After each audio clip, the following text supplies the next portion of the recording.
A part of eastern Africa, the territory of what is now Kenya has seen human habitation since the beginning of the Lower Paleolithic. The Bantu expansion from a West African center of dispersal reached the area by the first millennium AD.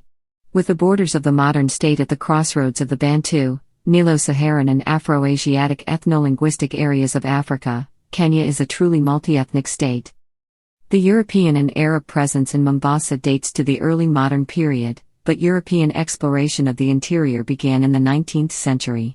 The British Empire established the East Africa Protectorate in 1895, from 1920 known as the Kenya Colony. The Independent Republic of Kenya was formed in 1963. It was ruled as a de facto one-party state by the Kenya African National Union, led by Jomo Kenyatta during 1963 to 1978. Kenyatta was succeeded by Daniel Arap Moi, who ruled until 2002. Moi attempted to transform the de facto one-party status of Kenya into a de jure status during the 1980s, but with the end of the Cold War, the practices of political repression and torture which had been overlooked by the Western powers as necessary evils in the effort to contain communism were no longer tolerated. Moi came under pressure, notably by U.S. Ambassador Smith Hempstone, to restore a multi-party system, which he did by 1991. Moi won elections in 1992 and 1997, which were overshadowed by politically motivated killings on both sides. During the 1990s, evidence of Moi's involvement in human rights abuses and corruption, such as the Goldenberg scandal, was uncovered. He was constitutionally barred from running in the 2002 election, which was won by Mwai Kibaki. Widely reported electoral fraud on Kibaki's side in the 2007 elections resulted in the 2007 to 2008 Kenyan crisis. Kibaki was succeeded by Uru Culture in the 2013 general elections. There were allegations that his rival Raila Odinga actually won the contest. However, the Supreme Court, through a thorough review of evidence adduced, found no malpractice during the conduct of the 2013 general election both from the IEDC and the Jubilee Party of Uhuru Kenyatta. Paleolithic. In 1929, the first evidence of the presence of ancient early human ancestors in Kenya was discovered when Louis Leakey unearthed 1-million-year-old Acheulean handaxes at the Kariandusi prehistoric site in southwest Kenya. Subsequently, many species of early hominid have been discovered in Kenya. The oldest, found by Martin Pickford in the year 2000, is the 6-million-year-old Auroran tugenensis, named after the Tugen Hills where it was unearthed.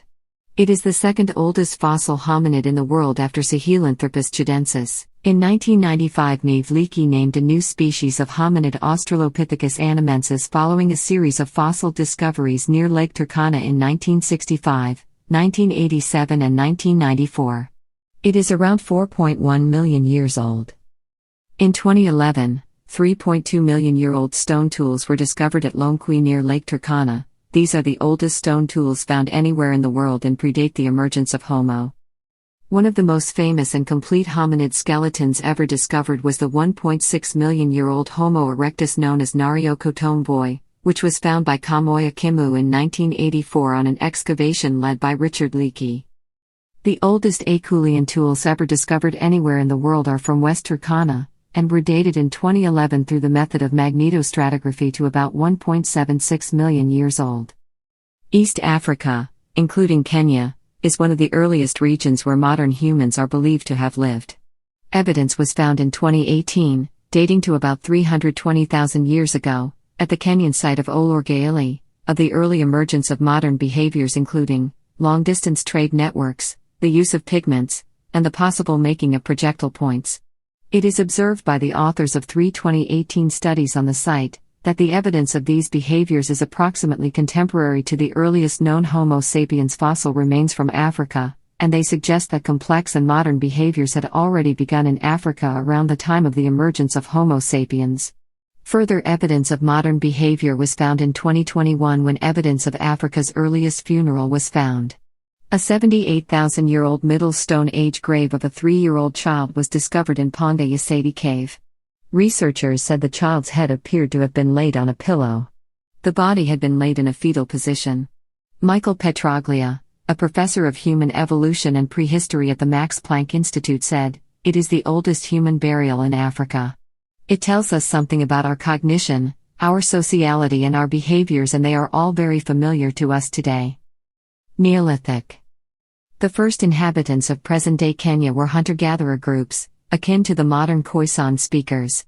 The Uru culture, dating from the mid-5th millennium BCE to the 1st millennium BCE, was one of East Africa's earliest ceramic-producing group of hunter-gatherers. This culture was located at Gogo Falls in Migori County near Lake Victoria. Kenya's rock art sites date between 2000 BCE and 1000 CE.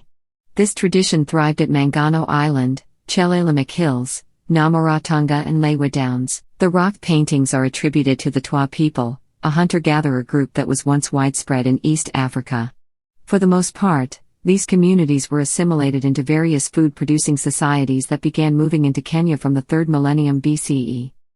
Linguistic evidence points to a relative sequence of population movements into Kenya that begins with the entry into northern Kenya of a possibly southern Cushitic-speaking population around the 3rd millennium BCE. They were pastoralists who kept domestic stock, including cattle, sheep, goat, and donkeys. Remarkable megalithic sites from this time period include the possibly archaeoastronomical site Namaratonga on the west side of Lake Turkana. One of these megalithic sites, Lothegam North Pillar Site, is East Africa's earliest and largest monumental cemetery. At least 580 bodies are found in this well-planned cemetery. By 1000 BCE and even earlier, pastoralism had spread into central Kenya and northern Tanzania. Iburan hunter-gatherers, who had lived in the old Doinyo Aburu volcano complex near Lake Nakuru for thousands of years, started adopting livestock around this period. In present times, the descendants of the southern Cushitic speakers are located in north-central Tanzania near Lake Eyasi. Their past distribution, as determined by the presence of loanwords in other languages, encompasses the known distribution of the highland savanna pastoral Neolithic culture.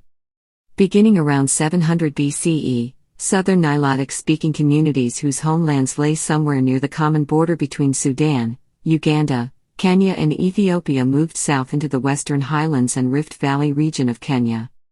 The arrival of the southern Nilits in Kenya occurred shortly before the introduction of iron to East Africa. The past distribution of the southern Nilotic speakers, as inferred from place names, loan words and oral traditions, includes the known distribution of Elmontaden sites. Iron Age. Evidence suggests that autochthonous iron production developed in West Africa as early as 3000 to 2500 BCE. The ancestors of Bantu speakers migrated in waves from West/Central Africa to populate much of Eastern, Central and Southern Africa from the 1st millennium BC. They brought with them iron forging technology and novel farming techniques as they migrated and integrated with the societies they encountered. The Bantu expansion is thought to have reached western Kenya around 1000 BCE. The Uru culture is one of Africa's oldest iron smelting centers.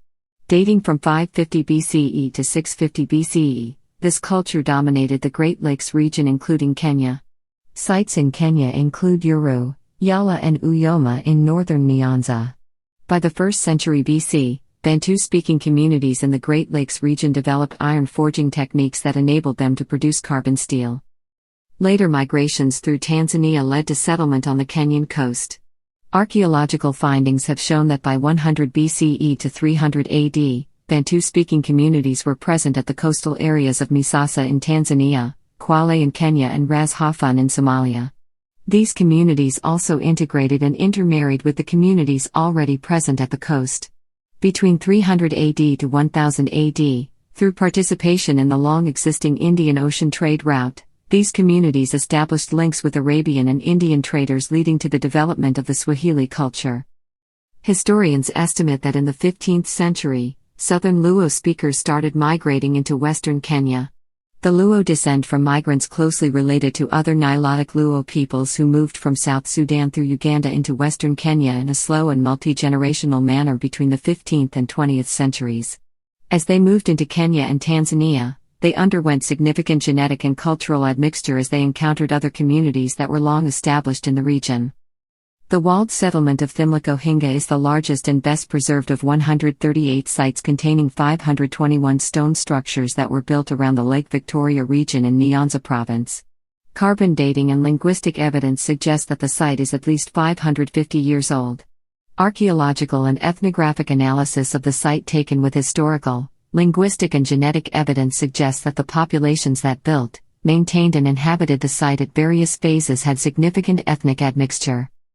Swahili culture and trade. Swahili people inhabit the Swahili coast, which is the coastal area of the Indian Ocean in Southeast Africa. It includes the coastal areas of southern Somalia, Kenya, Tanzania and northern Mozambique with numerous islands, cities and towns including Sofala, Kilwa, Zanzibar, Comoros, Mombasa, Jede, Malindi, Pate Island, and Lamu. The Swahili coast was historically known as Azania in the Greco-Roman era and Azana or Zinj in Middle Eastern, Chinese and Indian literature from the 7th to the 14th century. The Periplus of the Erythraean Sea is a Greco-Roman manuscript that was written in the 1st century AD. It describes the East African coast and a long-existing Indian Ocean trade route. The East African coast was long inhabited by hunter-gatherer and Cushitic groups since at least 3000 BC. Evidence of indigenous pottery and agriculture dating as far back as this period has been found along the coast and offshore islands. International trade goods including Greco-Roman pottery, Syrian glass vessels, Sasanian pottery from Persia and glass beads dating to 600 BC have been found at the Rufiji River Delta in Tanzania. Bantu groups had migrated to the Great Lakes region by 1000 BCE. Some Bantu speakers continued to migrate further southeast towards the East African coast. These Bantu speakers mixed with the local inhabitants they encountered at the coast. The earliest settlements in the Swahili coast to appear on the archaeological record are found at Kwale in Kenya, Misasa in Tanzania and Ras Hafan in Somalia. The Kenyan coast had hosted communities of ironworkers and communities of Eastern Bantu subsistence farmers, hunters and fishers who supported the economy with agriculture, fishing, metal production and trade with outside areas. Between 300 AD to 1000 AD, Azanian and Zand settlements in the Swahili coast continued to expand with local industry and international trade flourishing. Between 500 and 800 AD they shifted to a sea-based trading economy and began to migrate south by ship. In the following centuries, trade in goods from the African interior, such as gold, ivory, and slaves stimulated the development of market towns such as Mogadishu, Shanga, Kilwa, and Mombasa. These communities formed the earliest city-states in the region, which were collectively known to the Roman Empire as Azania. By the 1st century CE, many of the settlements such as those in Mombasa, Malindi, and Zanzibar, began to establish trade relations with Arabs. This led ultimately to the increased economic growth of the Swahili, the introduction of Islam, Arabic influences on the Swahili Bantu language, and cultural diffusion. Islam rapidly spread across Africa between 614 AD to 900 AD. Starting with the first hijra of Prophet Muhammad's followers to Ethiopia, Islam spread across eastern, northern, and western Africa. The Swahili city-states became part of a larger trade network. Many historians long believed that Arab or Persian traders established the city-states, but archaeological evidence has led scholars to recognize the city-states as an indigenous development which, though subjected to foreign influence due to trade, retained a Bantu cultural core. The Azanian and Zand communities had a high degree of intercultural exchange and admixture. This fact is reflected in the language, culture and technology present at the coast. For instance, between 630 AD to 890 AD, archaeological evidence indicates that crucible steel was manufactured at Galu, south of Mombasa. Metallurgical analysis of iron artifacts indicates that the techniques used by the inhabitants of the Swahili coast combined techniques used in other African sites as well as those in West and South Asian sites. The Swahili city-states began to emerge from pre-existing settlements between 1000 AD and 1500 AD. The earliest gravestone found at Gedi ruins dates to the earlier part of this period.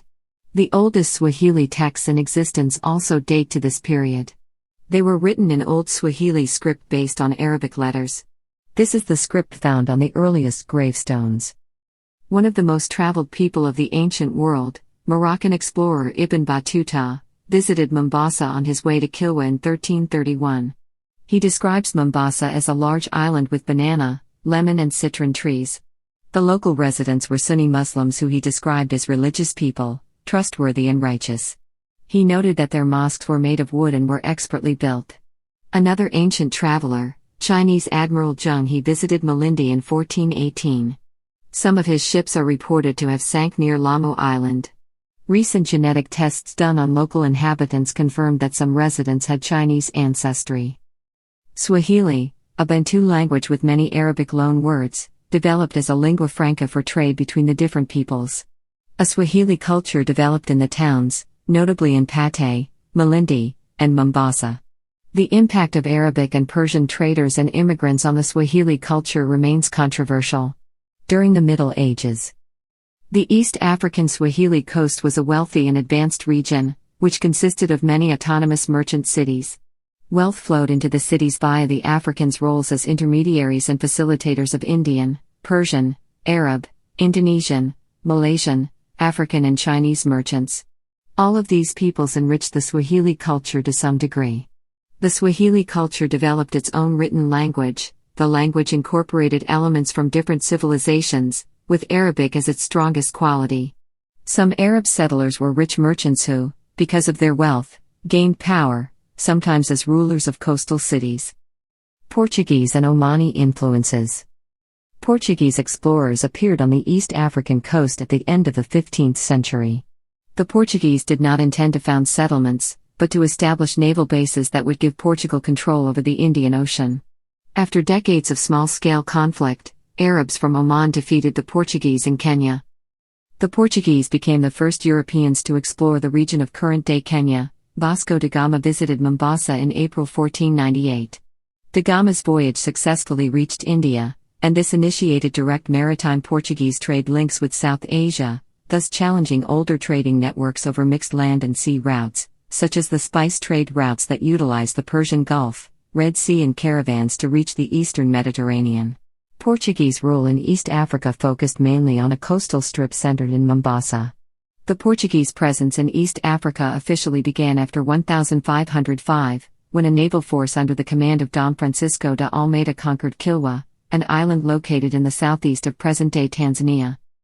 The Portuguese presence in East Africa served the purpose of controlling trade within the Indian Ocean and securing the sea routes linking Europe and Asia.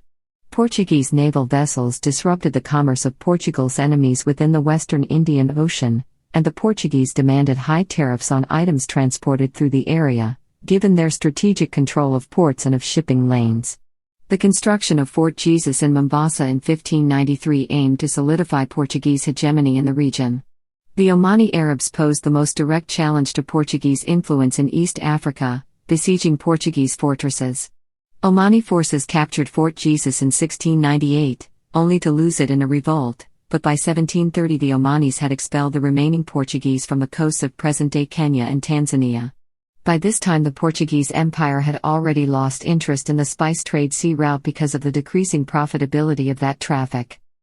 Under Sayyid Said, the Omani Sultan who moved his capital to Zanzibar in 1824, the Arabs set up long-distance trade routes into the African interior. The dry reaches of the north were lightly inhabited by semi-nomadic pastoralists. In the south, pastoralists and cultivators bartered goods and competed for land as long-distance caravan routes linked them to the Kenyan coast on the east and to the kingdoms of Uganda on the west. Arab, Shirazi and coastal African cultures produced an Islamic Swahili people trading in a variety of upcountry commodities, including slaves. 19th century history. Omani Arab colonization of the Kenyan and Tanzanian coasts brought the once independent city-states under closer foreign scrutiny and domination than was experienced during the Portuguese period. Like their predecessors, the Omani Arabs were primarily able only to control the coastal areas, not the interior. However, the creation of plantations, intensification of the slave trade and movement of the Omani capital to Zanzibar in 1839 by Sayyid Said had the effect of consolidating the Omani power in the region. The slave trade had begun to grow exponentially starting at the end of the 17th century with a large slave market based at Zanzibar. When Sultan Sayyid Said moved his capital to Zanzibar, the already large clove and spice plantations continued to grow, driving demand for slaves. Slaves were sourced from the hinterland. Slave caravan routes into the interior of Kenya reached as far as the foothills of Mount Kenya, Lake Victoria and past Lake Baringo into Samburu country. Arab governance of all the major ports along the East African coast continued until British interests aimed particularly at securing their Indian jewel and creation of a system of trade among individuals began to put pressure on Omani rule. By the late 19th century, the slave trade on the open seas had been completely strangled by the British. The Omani Arabs had no interest in resisting the Royal Navy's efforts to enforce anti-slavery directives. As the Moresby Treaty demonstrated, whilst Oman sought sovereignty over its waters, Sayyid said saw no reason to intervene in the slave trade, as the main customers for the slaves were Europeans. As Farquhar in a letter made note, only with the intervention of Said would the European trade in slaves in the western Indian Ocean be abolished. As the Omani presence continued in Zanzibar and Pemba until the 1964 revolution, but the official Omani Arab presence in Kenya was checked by German and British seizure of key ports and creation of crucial trade alliances with influential local leaders in the 1880s. Nevertheless, the Omani Arab legacy in East Africa is currently found through their numerous descendants found along the coast that can directly trace ancestry to Oman and are typically the wealthiest and most politically influential members of the Kenyan coastal community. The first Christian mission was founded on August 25, 1846, by Dr. Johann Ludwig Krapf, a German sponsored by the Church Missionary Society of England. He established a station among the Mijikenda at Rabai on the coast. He later translated the Bible into Swahili. Many freed slaves rescued by the British Navy are settled here. The peak of the slave plantation economy in East Africa was between 1875 to 1884. It is estimated that between 43,000 to 47,000 slaves were present on the Kenyan coast, which made up 44% of the local population. In 1874, Freertown settlement in Mombasa was established. This was another settlement for freed slaves rescued by the British Navy. Despite pressure from the British to stop the East African slave trade, it continued to persist into the early 20th century. By 1850, European explorers had begun mapping the interior. Three developments encouraged European interest in East Africa in the first half of the 19th century. First, was the emergence of the island of Zanzibar, located off the east coast of Africa. Zanzibar became a base from which trade and exploration of the African mainland could be mounted. By 1840, to protect the interests of the various nationals doing business in Zanzibar, consul offices had been opened by the British, French, Germans, and Americans. In 1859, the tonnage of foreign shipping calling at Zanzibar had reached 19,000 tons. By 1879, the tonnage of this shipping had reached 89,000 tons. The second development spurring European interest in Africa was the growing European demand for products of Africa, including ivory and cloves. Thirdly, British interest in East Africa was first stimulated by their desire to abolish the slave trade. Later in the century, British interest in East Africa would be stimulated by German competition. British rule. East Africa Protectorate. In 1895, the British government took over and claimed the interior as far west as Lake Naivasha. It set up the East Africa Protectorate. The border was extended to Uganda in 1902, and in 1920 the enlarged protectorate, except for the original coastal strip, which remained a protectorate, became a crown colony. With the beginning of colonial rule in 1895, the Rift Valley and the surrounding highlands became reserved for whites. In the 1920s, Indians objected to the reservation of the highlands for Europeans, especially British war veterans. The whites engaged in large-scale coffee farming dependent on mostly Kikuyu labor. Bitterness grew between the Indians and the Europeans. This area's fertile land has always made it the site of migration and conflict. There were no significant mineral resources, none of the gold or diamonds that attracted so many to South Africa. Imperial Germany set up a protectorate over the Sultan of Zanzibar's coastal possessions in 1885, followed by the arrival of Sir William Mackinnon's British East Africa Company in 1888, after the company had received a royal charter and concessionary rights to the Kenya coast from the Sultan of Zanzibar for a 50-year period. Incipient imperial rivalry was forestalled when Germany handed its coastal holdings to Britain in 1890, in exchange for German control over the coast of Tanganyika. The colonial takeover met occasionally with some strong local resistance. Wiaki wa Hinga, a Kikuyu chief who ruled Dagoretti, who had signed a treaty with Frederick Lugard of the Beak, having been subject to considerable harassment, burnt down Lugard's fort in 1890. Wiaki was abducted 2 years later by the British and killed. Following severe financial difficulties of the British East Africa Company, the British government on July 1, 1895 established direct rule through the East African Protectorate, subsequently opening the fertile highlands to white settlers. A key to the development of Kenya's interior was the construction, started in 1895, of a railway from Mombasa to Kisumu, on Lake Victoria, completed in 1901. This was to be the first piece of the Uganda Railway. The British government had decided, primarily for strategic reasons, to build a railway linking Mombasa with the British Protectorate of Uganda. A major feat of engineering, the Uganda Railway was completed in 1903 and was a decisive event in modernizing the area. As Governor of Kenya, Sir Percy Gerard was instrumental in initiating railway extension policy that led to construction of the Nairobi-Thika and Konza-Magadi railways. Some 32,000 workers were imported from British India to do the manual labor. Many stayed, as did most of the Indian traders and small businessmen who saw opportunity in the opening up of the interior of Kenya. Rapid economic development was seen as necessary to make the railway pay, and since the African population was accustomed to subsistence rather than export agriculture, the government decided to encourage European settlement in the fertile highlands, which had small African populations.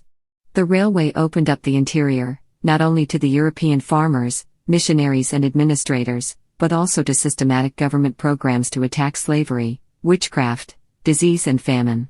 The Africans saw witchcraft as a powerful influence on their lives and frequently took violent action against suspected witches. To control this, the British colonial administration passed laws, beginning in 1909, which made the practice of witchcraft illegal.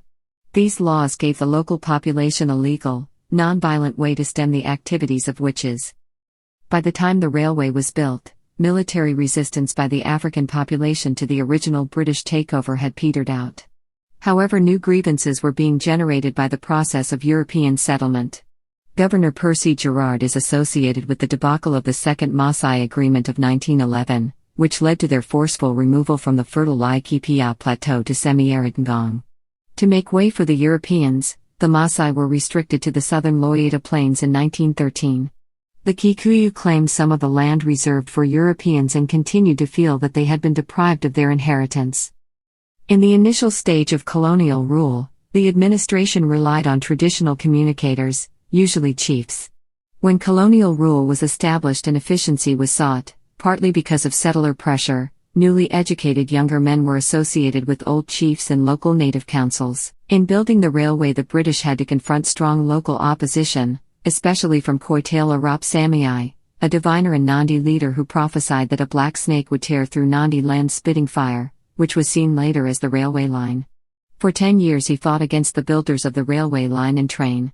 The settlers were partly allowed in 1907 a voice in government through the Legislative Council, a European organization to which some were appointed and others elected. But since most of the powers remained in the hands of the governor, the settlers started lobbying to transform Kenya in a crown colony, which meant more powers for the settlers.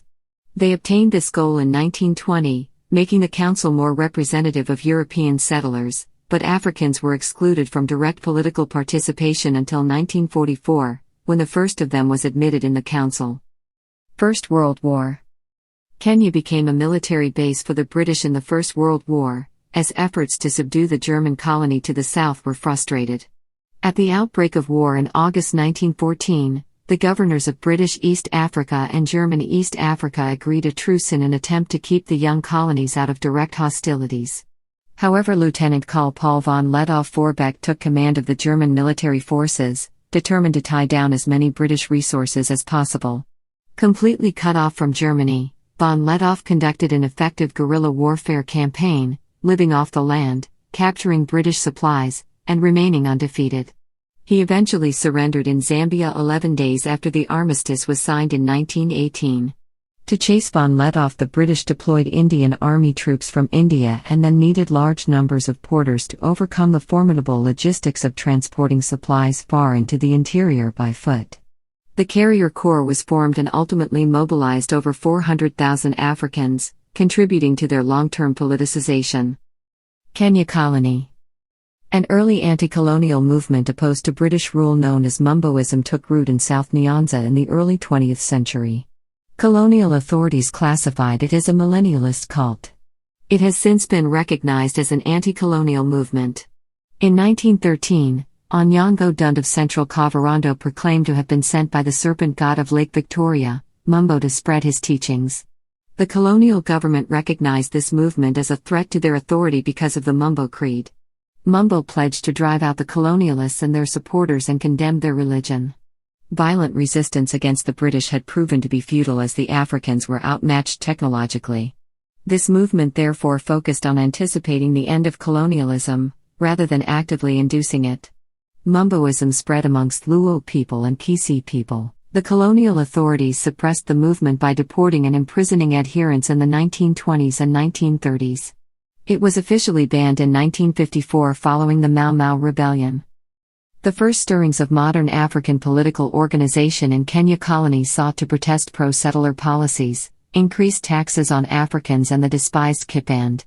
Before the war, African political focus was diffuse. But after the war, problems caused by new taxes and reduced wages and new settlers threatening African land led to new movements.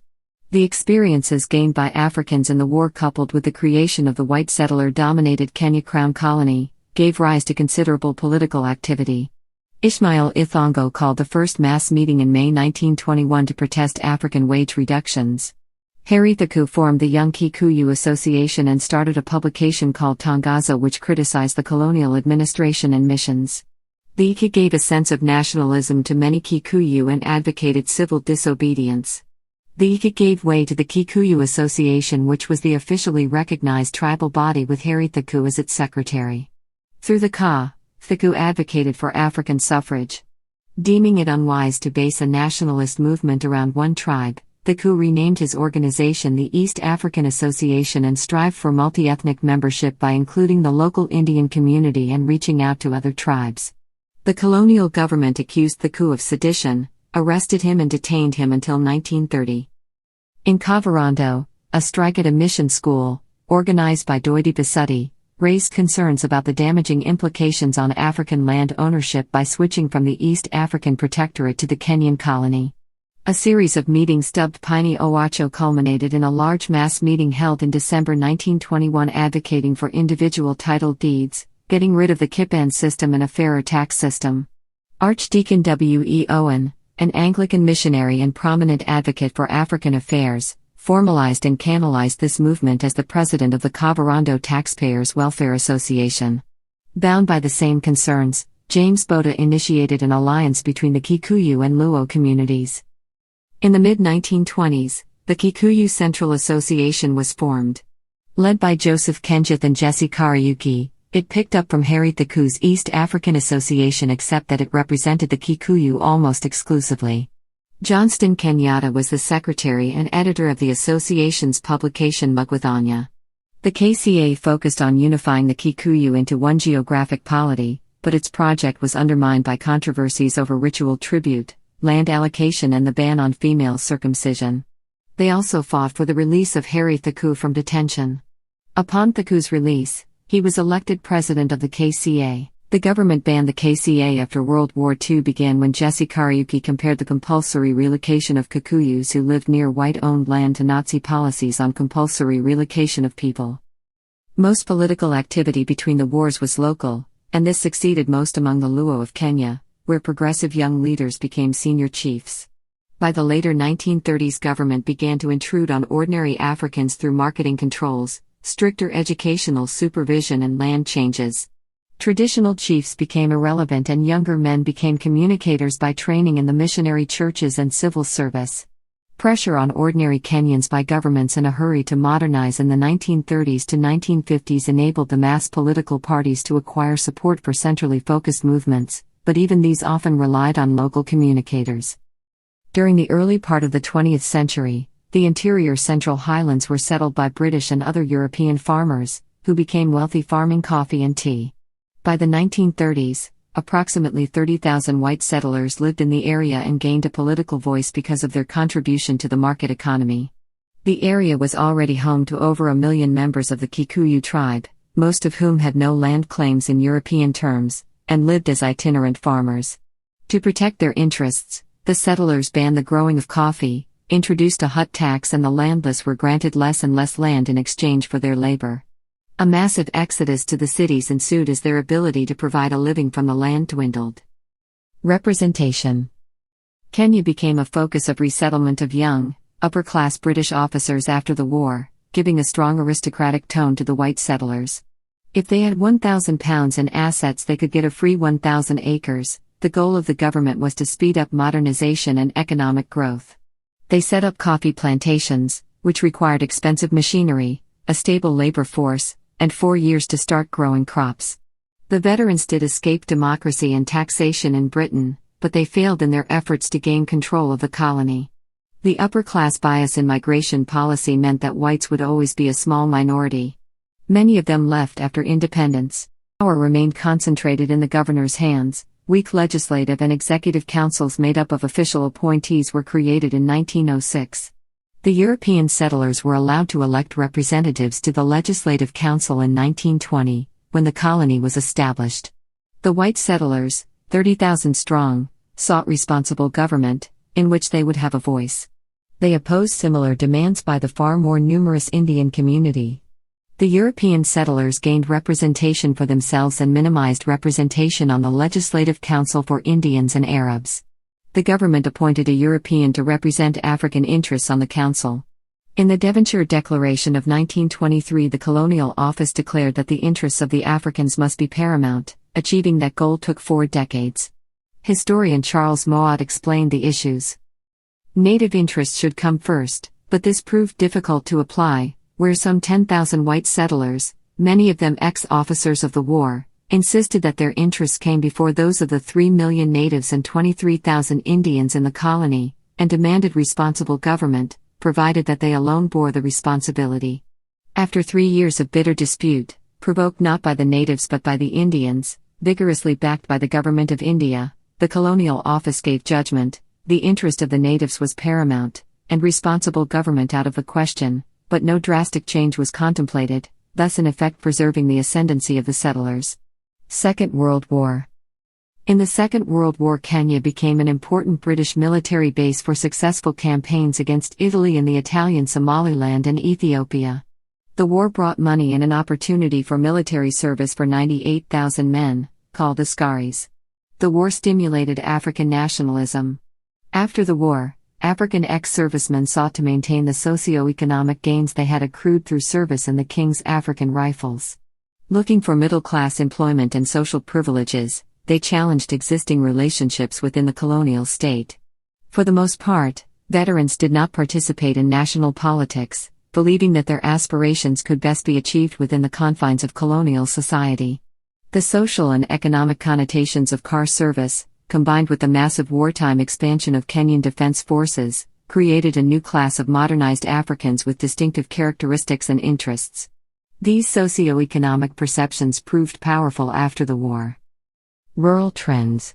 British officials sought to modernize Kikuyu farming in the Moronga district 1920 to 1945. Relying on concepts of trusteeship and scientific management, they imposed a number of changes in crop production and agrarian techniques, claiming to promote conservation and betterment of farming in the colonial tribal reserves.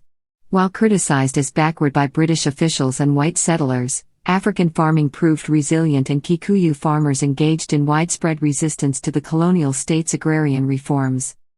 Modernization was accelerated by the Second World War. Among the Luo, the larger agricultural production unit was the patriarch's extended family, mainly divided into a special assignment team led by the patriarch, and the teams of his wives, who, together with their children, worked their own lots on a regular basis. This stage of development was no longer strictly traditional, but still largely self-sufficient with little contact with the broader market. Pressures of overpopulation and the prospects of cash crops, already in evidence by 1945, made this subsistence economic system increasingly obsolete and accelerated a movement to commercial agriculture and emigration to cities. The Limitation of Action Act in 1968 sought to modernize traditional land ownership and use. The act has produced unintended consequences, with new conflicts raised over land ownership and social status. As Kenya modernized after the war, the role of the British religious missions changed their roles, despite the efforts of the leadership of the Church Missionary Society to maintain the traditional religious focus. However, the social and educational needs were increasingly obvious, and the threat of the Mao Mao Uprisings pushed the missions to emphasize medical, humanitarian and especially educational programs. Fundraising efforts in Britain increasingly stressed the non-religious components. Furthermore, the imminent transfer of control to the local population became a high priority. Kenya African Union. As a reaction to their exclusion from political representation, the Kikuyu people, the most subject to pressure by the settlers, founded in 1921 Kenya's first African political protest movement, the Young Kikuyu Association, led by Harry Thiku. After the Young Kikuyu Association was banned by the government, it was replaced by the Kikuyu Central Association in 1924. In 1944 Thiku founded and was the first chairman of the multi-tribal Kenya African Study Union, which in 1946 became the Kenya African Union. It was an African nationalist organization that demanded access to white-owned land. KAU acted as a constituency association for the first black member of Kenya's Legislative Council, Eliud Mathu, who had been nominated in 1944 by the governor after consulting elite African opinion. The KAU remained dominated by the Kikuyu ethnic group. However, the leadership of KAU was multi-tribal. Wycliffe Awori was the first vice president, followed by Tom Botella. In 1947 Jomo Kenyatta, former president of the moderate Kikuyu Central Association, became president of the more aggressive KAU to demand a greater political voice for Africans. In an effort to gain nationwide support of KAU, Jomo Kenyatta visited Kisumu in 1952. His effort to build up support for KAU in Nyanza inspired Oginga Odinga, the Kur of the Luo Union, to join KAU and delve into politics. In response to the rising pressures, the British Colonial Office broadened the membership of the Legislative Council and increased its role. By 1952 a multiracial pattern of quotas allowed for 14 European, 1 Arab, and 6 Asian elected members, together with an additional 6 Africans and 1 Arab member chosen by the governor. The Council of Ministers became the principal instrument of government in 1954.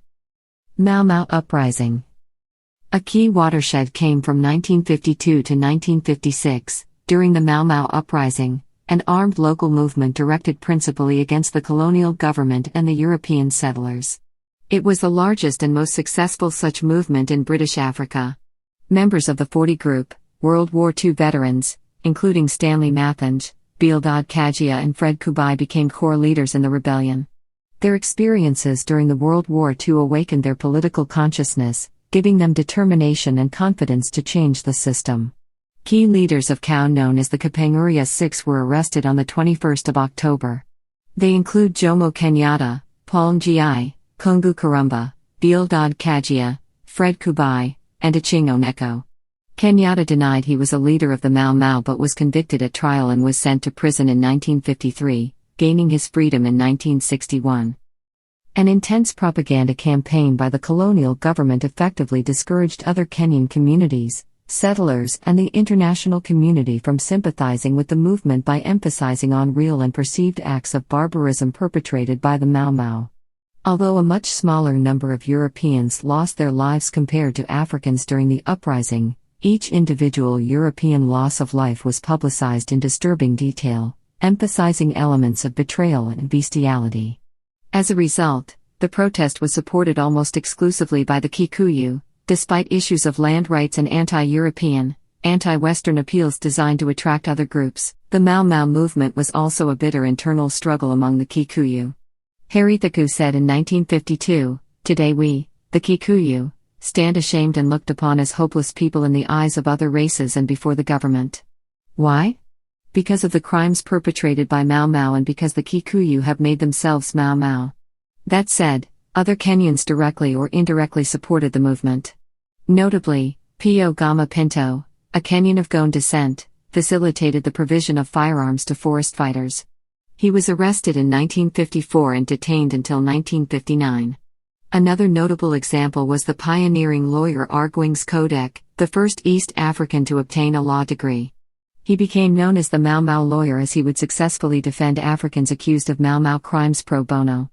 The British killed over 12,000 Mau Mau militants and implemented policies involving the forced relocation of local people from the fertile highlands to make way for white colonial settlers and the incarceration of over 150,000 men, women and children in concentration camps. British authorities used rape, castration, lit cigarettes on tender spots and electric shocks to torture Kenyans. The Mao Mao Uprising set in play a series of events that expedited the road to Kenya's independence. A royal commission on land and population condemned the reservation of land on a racial basis. To support its military campaign of counterinsurgency, the colonial government embarked on agrarian reforms that stripped white settlers of many of their former protections. For example, Africans were for the first time allowed to grow coffee, the major cash crop. Kikuyu was one of the first Kikuyu to win a coffee license, and in 1959 he became the first African board member of the Kenya Planters Coffee Union.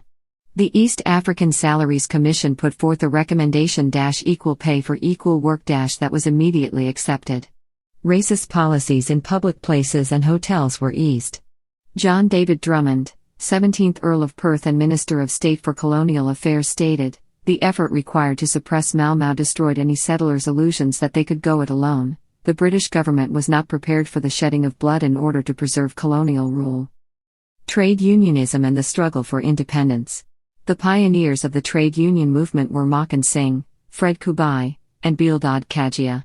In 1935, Maken Singh started the Labour Trade Union of Kenya. In the 1940s, Fred Kubai started the Transport and Allied Workers Union, and Bildad Kajia founded the Clerks and Commercial Workers Union. In 1949, Maken Singh and Fred Kubai started the East Africa Trade Union Congress. They organized strikes, including the railway workers' strike in 1939 and the protest against granting of a royal charter to Nairobi in 1950. These pioneering trade union leaders were imprisoned during the crackdown on Mau Mau. Following this crackdown, all national African political activity was banned. This ban was in place even when the first African members of the Legislative Council were elected. To manage and control African political activity, the colonial government permitted district parties starting in 1955. This effectively prevented African unity by encouraging ethnic affiliation. Trade unions led by younger Africans filled the vacuum created by the crackdown as the only organizations that could mobilize the masses when political parties were banned. The Kenya Federation of Registered Trade Unions was started by Agrey Minya in 1952 but was largely ineffective. Tom Mboya was one of the young leaders who stepped into the limelight. His intelligence, discipline, oratory and organizational skills set him apart. After the colonial government declared a state of emergency on account of Mau Mau, at age 22, Mboya became the Director of Information of COW.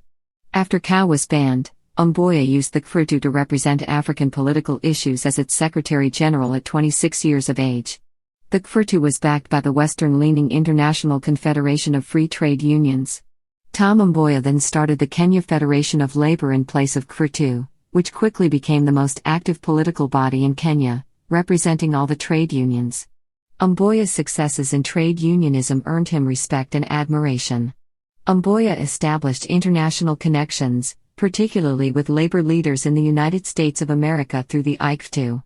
He used these connections and his international renown to counter moves by the colonial government. Several trade union leaders who were actively involved in the independence struggle through KFL would go on to join active politics, becoming members of parliament and cabinet ministers. These include Arthur Agrey Ochwada, Dennis Akamu, Clement Lubman and Okola Oge Makanyengo. The trade union movement would later become a major battlefront in the proxy Cold War that would engulf Kenyan politics in the 1960s. Constitutional debates and the path to independence. After the suppression of the Mau Mau Rising, the British provided for the election of the 6 African members to the Legislative Council under a weighted franchise based on education. Mboya successfully stood for office in the first election for African MLCs in 1957, beating the previously nominated incumbent, Arguings Kodek. Daniel Arap Moi was the only previously nominated African MLC who kept his seat. Oginga Odinga was also elected and shortly afterwards nominated as the first chairman of the African elected members. Mboya's party, the Nairobi People's Convention Party, was inspired by Kwame Nkrumah's People's Convention Party. It became the most organized and effective political party in the country. The NPCP was used to effectively mobilize the masses in Nairobi in the struggle for greater African representation on the council. The new colonial constitution of 1958 increased African representation, but African nationalists began to demand a democratic franchise on the principle of one man, one vote. However, Europeans and Asians, because of their minority position, feared the effects of universal suffrage. In June 1958, Oginga Odinga called for the release of Jomo Kenyatta. This call built momentum and was taken up by the NPCP. Agitation for African suffrage and self-rule picked up in pace. One major hindrance to self-rule was the lack of African human capital. Poor education, economic development and a lack of African technocrats were a real problem. This inspired Tom Mboya to begin a program conceptualized by a close confidant, Dr. Blasio Vincent Oriedo, funded by Americans, of sending talented youth to the United States for higher education. There was no university in Kenya at the time, but colonial officials opposed the program anyway. The next year Senator John F. Kennedy helped fund the program, hence its popular name, the Kennedy Airlift. This scholarship program trained some 70% of the top leaders of the new nation, including the first African woman to win the Nobel Peace Prize, environmentalist Wangari Maathai and Barack Obama's father, Barack Obama Sr.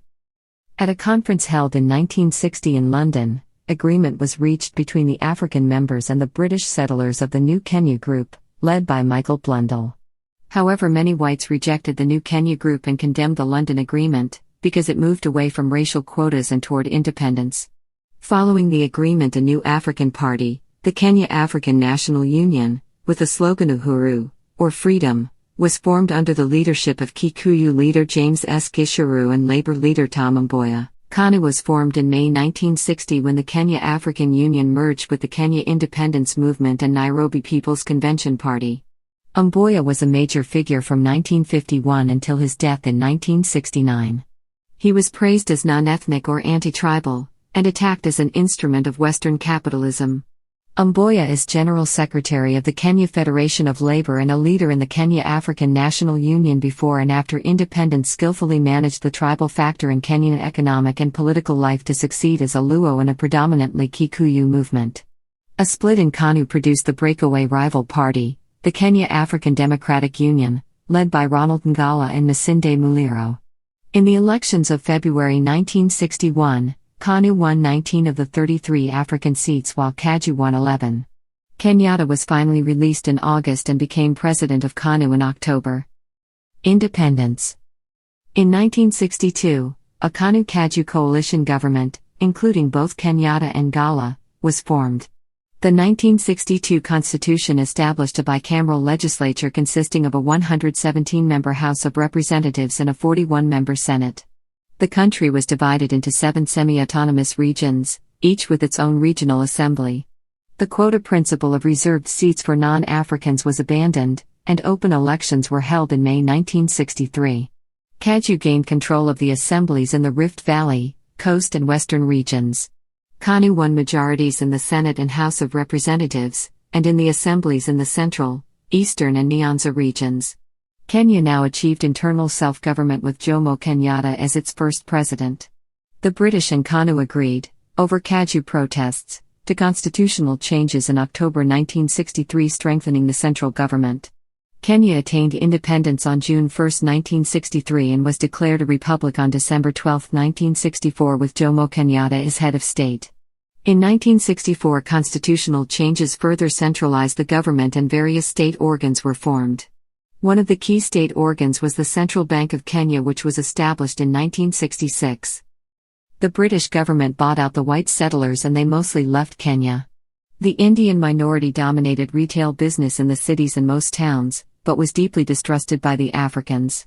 As a result, 120,000 of the 176,000 Indians kept their old British passports rather than become citizens of an independent Kenya. Large numbers left Kenya, most of them headed to Britain. Kenyatta Tenure. Once in power, Kenyatta swerved from radical nationalism to conservative bourgeois politics. The plantations formerly owned by white settlers were broken up and given to farmers, with the Kikuyu the favored recipients, along with their allies the Embu and the Meru. By 1978, most of the country's wealth and power was in the hands of the organization which grouped these 3 tribes, the Kikuyu Embu Meru Association, together comprising 30% of the population. At the same time, the Kikuyu, with Kenyatta's support, spread beyond their traditional territorial homelands and repossessed lands stolen by the whites, even when these had previously belonged to other groups. The other groups, a 70% majority, were outraged, setting up long-term ethnic animosities. The minority party, the Kenya African Democratic Union, representing a coalition of small tribes that had feared dominance by larger ones, dissolved itself voluntarily in 1964 and former members joined KANU. KANU was the only party 1964-66 when a faction broke away as the Kenya People's Union. It was led by Jaramogi Oginga Odinga, a former vice president and Luo elder. KPU advocated a more scientific route to socialism, criticizing the slow progress in land redistribution and employment opportunities, as well as a realignment of foreign policy in favor of the Soviet Union. On the 25th of February 1965, Pio Gama Pinto, a Kenyan of Goan descent and freedom fighter who was detained during the colonial period, was assassinated in what is recognized as Kenya's first political assassination. He was also Oginga Odinga's chief tactician and linked to the Eastern Bloc. His death dealt a severe blow to the Oginga Odinga's organizational efforts. The government used a variety of political and economic measures to harass the KPU and its prospective and actual members. KPU branches were unable to register, KPU meetings were prevented, and civil servants and politicians suffered severe economic and political consequences for joining the KPU. A Security Act that was passed in Parliament in July 1966 and granted the government powers to carry out detention without trial was used against KPU members. In a series of dawn raids in August 1966, several KPU party members were arrested and detained without trial. They included Okola Makanyango, Oluwand Koduol, and Peter Uko. In June 1969, Tom Mboya, a Luo member of the government considered a potential successor to Kenyatta, was assassinated. Hostility between Kikuyu and Luo was heightened, and after riots broke out in Luo country, KPU was banned. The specific riots that led to the banning of KPU resulted in the incident referred to as the Kisumu Massacre. Kenya thereby became a one-party state under KANU. Ignoring his suppression of the opposition and continued factionalism within KANU, the imposition of one-party rule allowed Mzee Kenyatta, who had led the country since independence, claimed he achieved political stability. Underlying social tensions were evident, however. Kenya's very rapid population growth rate and considerable rural to urban migration were in large part responsible for high unemployment and disorder in the cities. There also was much resentment by blacks at the privileged economic position in the country of Asians and Europeans. At Kenyatta's death, Vice President Daniel Arap Moi became interim president. On 14 October, Moi formally became president after he was elected head of KANU and designated its sole nominee. In June 1982, the National Assembly amended the constitution, making Kenya officially a one-party state. On 1 August, members of the Kenyan Air Force launched an attempted coup, which was quickly suppressed by loyalist forces led by the Army, the General Service Unit, paramilitary wing of the police, and later the regular police, but not without civilian casualties. Foreign policies. Independent Kenya, although officially non-aligned, adopted a pro-Western stance. Kenya worked unsuccessfully for East African Union. The proposal to unite Kenya, Tanzania and Uganda did not win approval.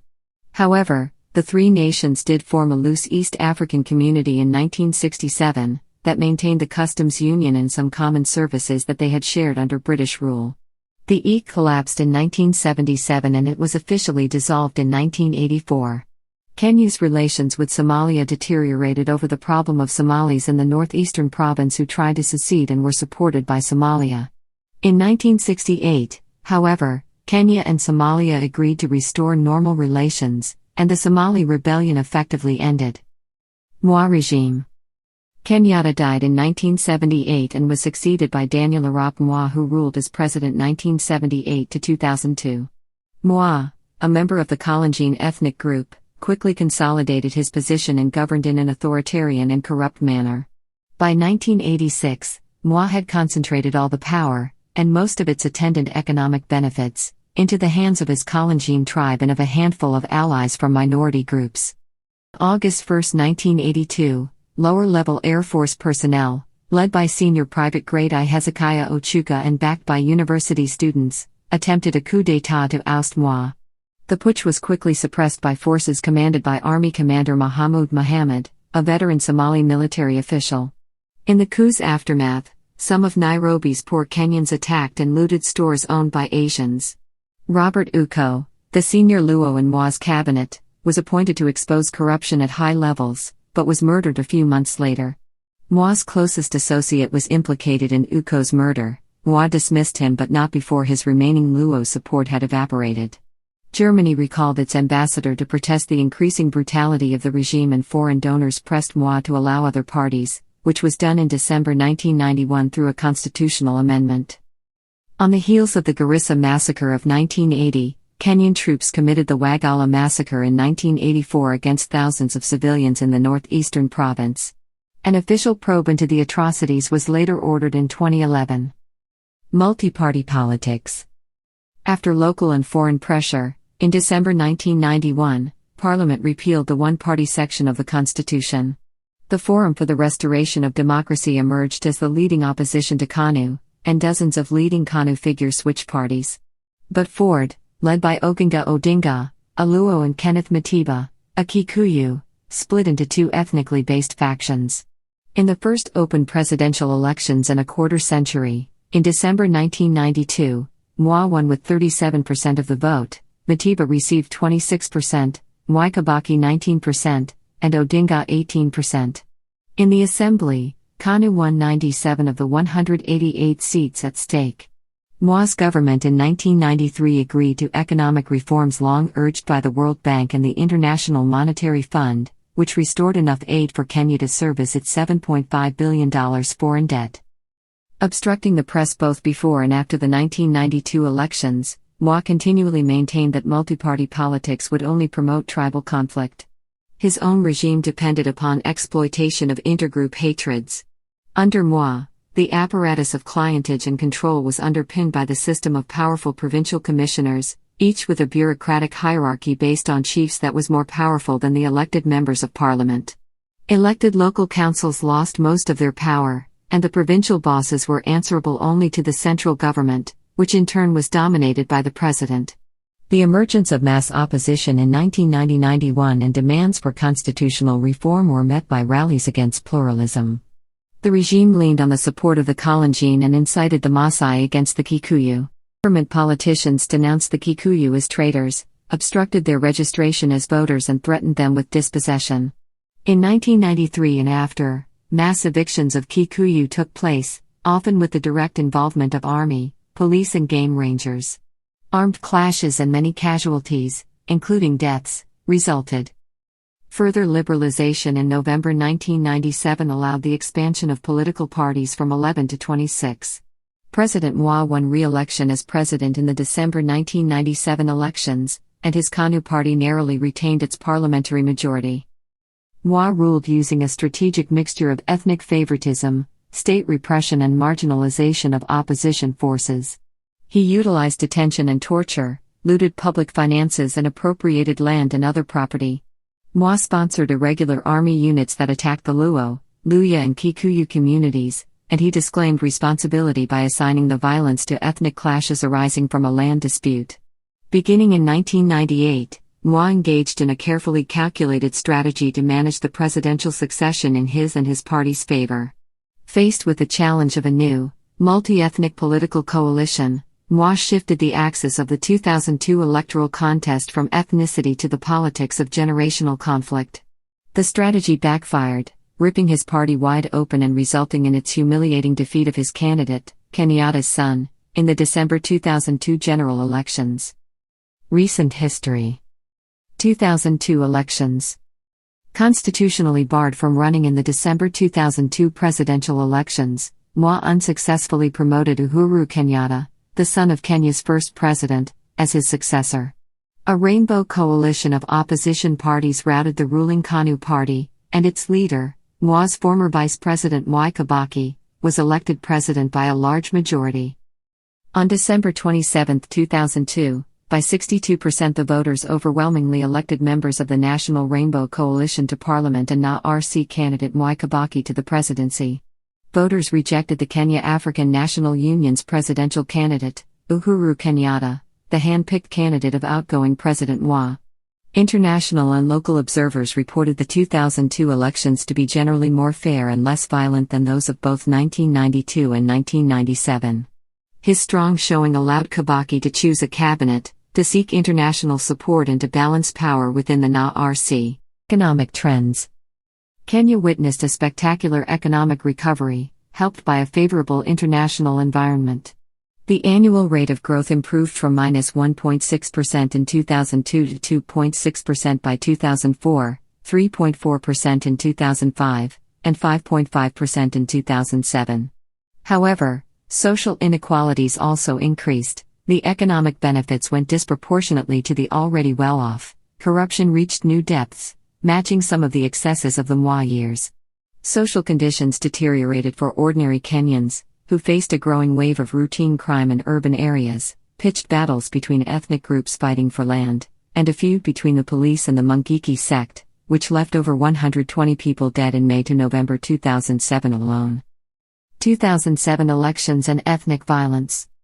Once regarded as the world's most optimistic, Kibaki's regime quickly lost much of its power because it became too closely linked with the discredited Moi forces.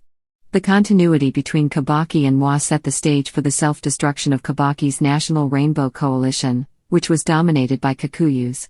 The Western Luo and Kalenjin groups, demanding greater autonomy, backed Raila Amolo Odinga and his Orange Democratic Movement.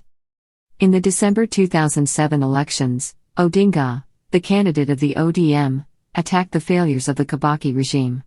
The ODM charged the Kikuyu with having grabbed everything and all the other tribes having lost, that Kibaki had betrayed his promises for change, that crime and violence were out of control, and that economic growth was not bringing any benefits to the ordinary citizen.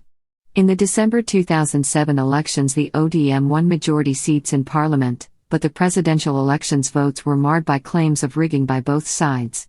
It may never be clear who won the elections, but it was roughly 50-50 before the rigging started. Majimboism was a philosophy that emerged in the 1950s, meaning federalism or regionalism in Swahili, and it was intended to protect local rights, especially regarding land ownership.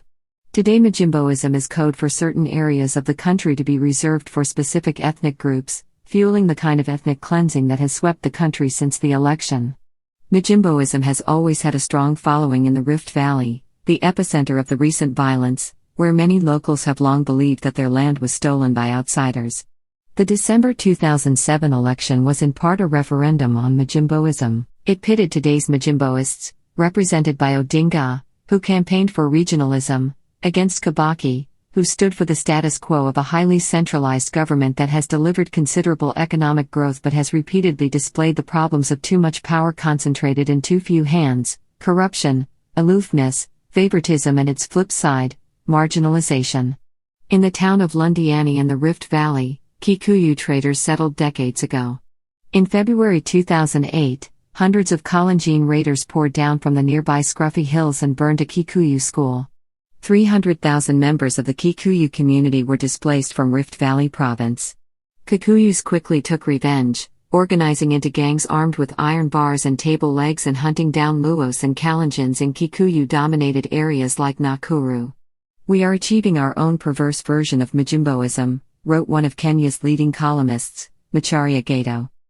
The Luo population of the southwest had enjoyed an advantageous position during the late colonial and early independence periods of the 1950s, 1960s and early 1970s, particularly in terms of the prominence of its modern elite compared to those of other groups. However, the Luo lost prominence due to the success of Kikuyu and related groups in gaining and exercising political power during the Jomo Kenyatta era. While measurements of poverty and health by the early 2000s showed the Luo disadvantaged relative to other Kenyans, the growing presence of non-Luo in the professions reflected a dilution of Luo professionals due to the arrival of others rather than an absolute decline in the Luo numbers. Demographic trends. Between 1980 and 2000, total fecundity in Kenya fell by about 40%, from some 8 births per woman to around 5. During the same period, fertility in Uganda declined by less than 10%. The difference was due primarily to greater contraceptive use in Kenya, though in Uganda there was also a reduction in pathological sterility. The demographic and health surveys carried out every 5 years show that women in Kenya wanted fewer children than those in Uganda, and that in Uganda there was also a greater unmet need for contraception. These differences may be attributed, in part at least, to the divergent paths of economic development followed by the two countries since independence and to the Kenya government's active promotion of family planning, which the Uganda government did not promote until 1995. Presidency of Uhuru Kenyatta. The third president of Kenya, Mwai Kibaki, ruled since 2002 until 2013. After his tenure, Kenya held its first general elections after the new constitution had been passed in 2010. Uhuru Kenyatta won in a disputed election result, leading to a petition by the opposition leader, Raila Odinga. The Supreme Court upheld the election results and President Kenyatta began his term with William Ruto as the deputy president. Despite the outcome of this ruling, the Supreme Court and the head of the Supreme Court were seen as powerful institutions that could carry out their role of checking the powers of the president. In 2017, Uhuru Kenyatta won a second term in office in another disputed election. Following the defeat, Raila Odinga again petitioned the results in the Supreme Court, accusing the Electoral Commission of mismanagement of the elections and Uhuru Kenyatta and his party of rigging. The Supreme Court overturned the election results in what became a landmark ruling in Africa and one of the very few in the world in which the results of a presidential elections were annulled. This ruling solidified the position of the Supreme Court as an independent body. Consequently, Kenya had a second round of elections for the presidential position, in which Uhuru emerged the winner after Raila refused to participate, citing irregularities. The historical handshake in March 2018 between President Uhuru Kenyatta and his longtime opponent Raila Odinga meant reconciliation followed by economic growth and increased stability.